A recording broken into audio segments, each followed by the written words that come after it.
Hello నమస్తే అండి. నేను లక్ష్మీ శర్మను. మీరందరూ బాగున్నారా? నేను బాగున్నాను. ఈరోజు ఏం చేస్తానంటే బెండకాయ పచ్చడి, రోటి పచ్చడి చేస్తామన్నమాట. అది చేసి చూపిద్దామని చూస్తున్నాను. హలో, ఇవాళ బెండకాయ పచ్చడి చేస్తున్నానని చెప్పాను కదా. దీనికి ఒక కప్పు బెండకాయ ముక్కలు కావాలండి. మనకి ఎంత కావాలో అంతా, నేను కొంచెమే కదా అని ఊరికే కొంచెం మీకు చూపించడానికి ఒక చిన్న కప్పు బెండకాయ ముక్కలు వేసుకున్నాను. కొంచెం లావు పెద్ద పెద్దగానే తరిగి పెట్టాను అనమాట. దీనికి యాక్చువల్గా కొత్త చింతకాయ తొక్కు వేస్తే చాలా టేస్ట్గా ఉంటుందన్నమాట. నా దగ్గర ఉన్నది కొంచెం కొత్త చింతకాయ తొక్కు, అది వేస్తున్నాను. అది లేకపోతే మామూలు పాత చింతకాయ తొక్కు వేయచ్చు, అది లేకపోతే చింతపండుతో కూడా చేసుకోవచ్చు. అది మన ఇష్టం అనమాట. ఈ మూడిట్లలో ఏదైనా వేయచ్చు. కొత్త చింతకాయ అయితే బాగుంటుందన్న ఉద్దేశంతో నేను ట్రై చేస్తున్నాను. ఇది మా అమ్మ చేసేదన్నమాట బాగా ఎప్పుడూను. ఈ మినపప్పు, ఆవాలు, మెంతులు, ఎండుమిరపకాయలు, ఇంగువ, నూనె వేయించడానికి సరిపడా నూనె. అది బాండ్లీ పెట్టేసానండి. 2 స్పూన్స్ నూనె వేస్తున్నాను. మిరపకాయలు వేయాలి కదా, పచ్చడికి మామూలుగా మిరపకాయలకి నూనెకి వేయించుకుంటాం కదా, అలాగనమాట.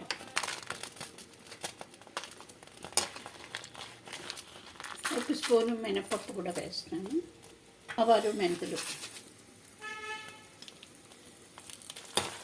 ఇది ఏం లేదు, మామూలుగా మనం పచ్చళ్ళు చేసుకుంటాం కదా, అలాగే అనమాట. అయితే బెండకాయలుతో చేద్దామని చేసుకుంటారు చాలామంది, కొంతమందికి తెలుసు, అయినా చూపిద్దాం అని నేను చేస్తున్నాను. ఇంగు కూడా వేస్తున్నాను లాస్ట్లో.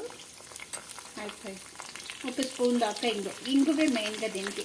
చింతకాయ పచ్చళ్ళకి జనరల్గా ఇంగు వేస్తేనే బాగుంటుంది, మీకు తెలిసి ఉంటుంది.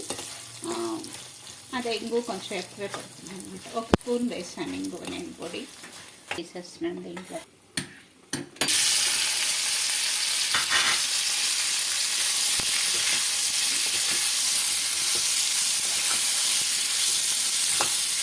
వేయడానికి చాలా తక్కువగా ఉప్పు వేసుకోవాలండి, ఎందుకంటే చింతకాయ పప్పులో ఉంటుంది కదా ఉప్పు, అందుకని ఇది సరిపోతుంది. ఇది ఊరికే లైట్గా అనమాట ఉప్పు వేస్తాను, తొందరగా మగ్గుతుందనేను. అది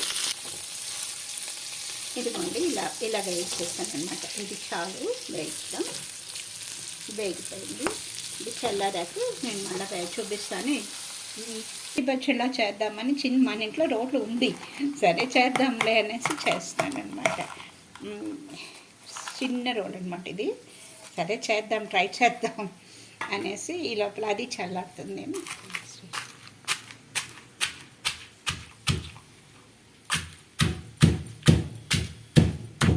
ఇదిగోండి, మిరపకాయలు అవి నలిగిపోయినాయి.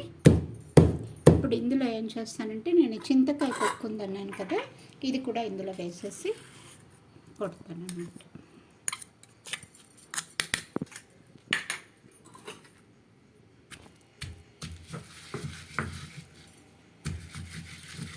చింతకాయ వేసాక ఇలాగ అయిపోయిందండి. ఇప్పుడు ఈ బెండకాయలు ఉన్నాయి కదా, ఇవి కూడా ఇందులో వేసేసి కచ్చాపచ్చాగా నూరుకోవాలి.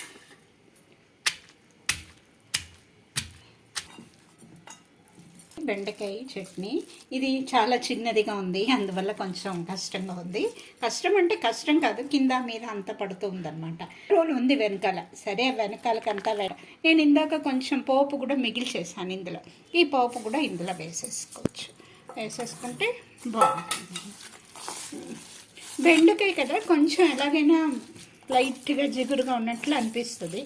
అయితే అన్నంలో కలుపుకోవచ్చు. ఇది దోశలకి, ఇడ్లీకి కూడా నంచుకోవచ్చు, బాగానే ఉంటుంది. చపాతీకి కూడా నంచుకోవచ్చు, మన ఇష్టం. అన్నంలో మెయిన్గా చాలా